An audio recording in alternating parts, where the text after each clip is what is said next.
au sein de la Santé française, on a préparé ces rencontres. Et on a notamment eu des échanges en prévision du débat de demain sur la situation des migrations internationales. Et je sais qu'un certain nombre de nos structures syndicales vont proposer des actions. Et je crois qu'il faut peut-être se réserver d'intervenir demain sur cette question-là, y compris voir comment, je ne veux pas voter en touche, mais je crois qu'il faut faire attention qu'on ne prenne pas ce soir une position qui va nous bloquer dans le débat de demain. Parce qu'on sait aujourd'hui que l'État s'appuie sur les organisations syndicales réformistes pour dire qu'il y aurait des bons travailleurs qui auraient des papiers, qui seraient arrivés en France légalement et qui seraient des bons travailleurs immigrés. Et puis il y aurait les mauvais qui arrivent clandestinement. Et je crois que nous, on n'a pas à enfoncer le clou, parce que toute action pénale de manière inconsidérée conduit au licenciement des salariés qui travaillent avec des faux papiers ou qui travaillent sans papier. Il faut qu'on soit très prudent en France.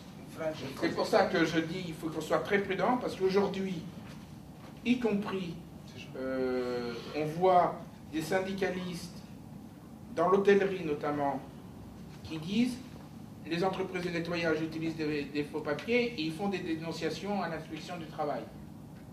Et l'inspecteur, elle arrive, elle contrôle 30 sans-papiers d'un coup. Et elle ramasse 25 gars.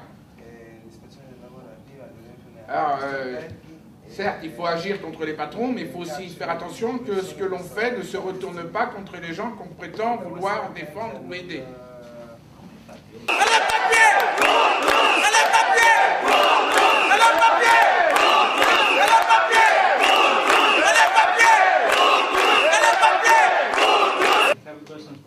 I think it's the same question for all here, but now exactly for France.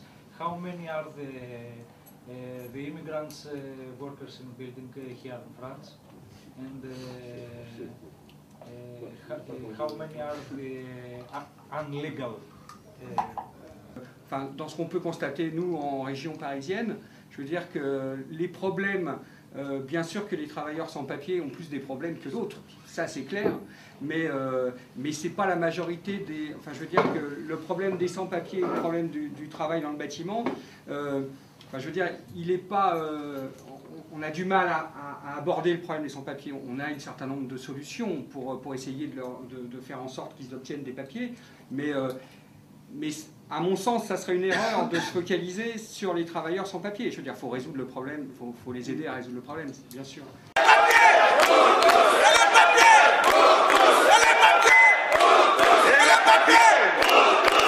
Il y a un syndicat, jaune qui s'appelle un syndicat qui collabore, qui s'appelle Commission des Ouvriers. Et ce syndicat a des travailleurs qui luttent, qui sont contre les immigrés en général, et contre les immigrés sans papier en particulier. Ils ne réfléchissent pas sur les situations économiques et politiques qui font que des milliers de gens prennent des pirogues pour sortir de chez eux. Et ils ne réfléchissent pas sur le fait qu'en 1492, quand les Européens partaient aux États-Unis, en Amérique, eux, ils n'avaient pas de papiers. Ils ne réfléchissent pas sur le fait qu'il y a 100 ans, ces mêmes Espagnols sont partis à Cuba, à Venezuela. C'est maintenant qu'ils demandent des papiers. Alors ces mêmes gens qui sont dans les syndicats sont des adversaires par rapport aux immigrés. Et nous sommes contre cette situation-là. Nous sommes même contre les papiers. Nous sommes contre les frontières. Mais je veux dire que le problème du bâtiment en région, enfin le problème du bâtiment en France, il n'est pas sur le travail illégal. Il est sur les conditions de travail et de rémunération du travail légal.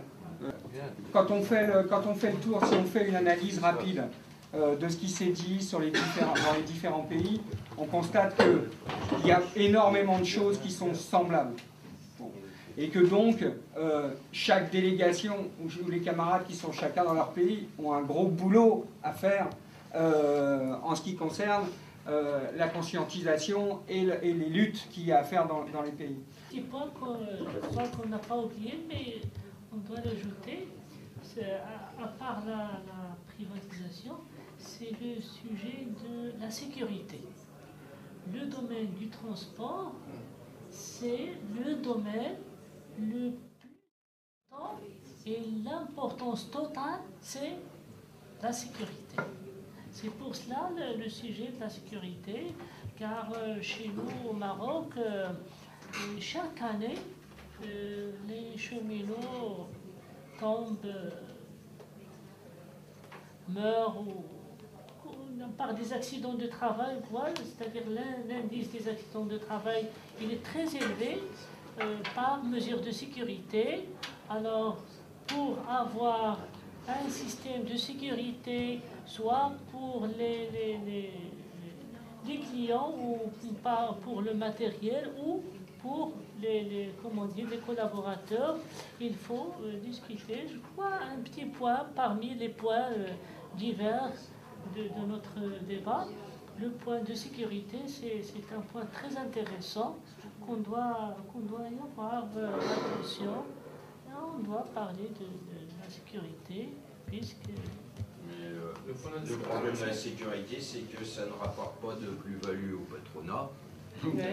Donc, et puis c'est ce que disait le camarade tout à l'heure, avec les pièces de contrefaçon, puisqu'on en parle en France qu'on fait de la contrefaçon dans les pays européens, les pays soi-disant développés, mais ils ont la même chose aussi chez eux, où finalement ils se retrouvent avec apparemment des véhicules avec des pièces contrefaites, etc., et les dangers que ça représente. Mais bon, finalement...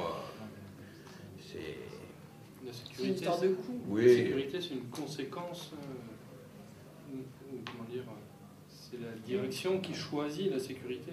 Les directions privées jettent la sécurité, ça lui coûte de l'argent, ça ne l'intéresse pas. Moi, la SNCF, quand j'ai fait ma formation, le premier mot c'était sécurité. Mais c'était en 2000, ça. En 2007, le premier mot, mon chef ne me parle plus de sécurité. Mon chef me parle de clients, d'horaires, de ce que je veux, d'heures supplémentaires, mais la sécurité, il ne m'en parle pas. Je voulais simplement rebondir sur ce que tu disais. Tu pensais que ta conclusion était pessimiste. Ben non. Tout ce que j'ai entendu ici et ce matin, moi au contraire, me fait prendre conscience d'abord qu'il se passe partout quelque chose. Nous avons dit une chose très importante. Notre forme de regroupement n'est exclusive d'aucun autre. C'est pourquoi nous sommes là aujourd'hui et que nous nous y trouvons très bien. C'est-à-dire que chacun d'entre nous, nous démultiplions les contacts, donc les formes d'organisation, donc les réseaux. Moi, je pense que c'est par les réseaux qu'on va y arriver.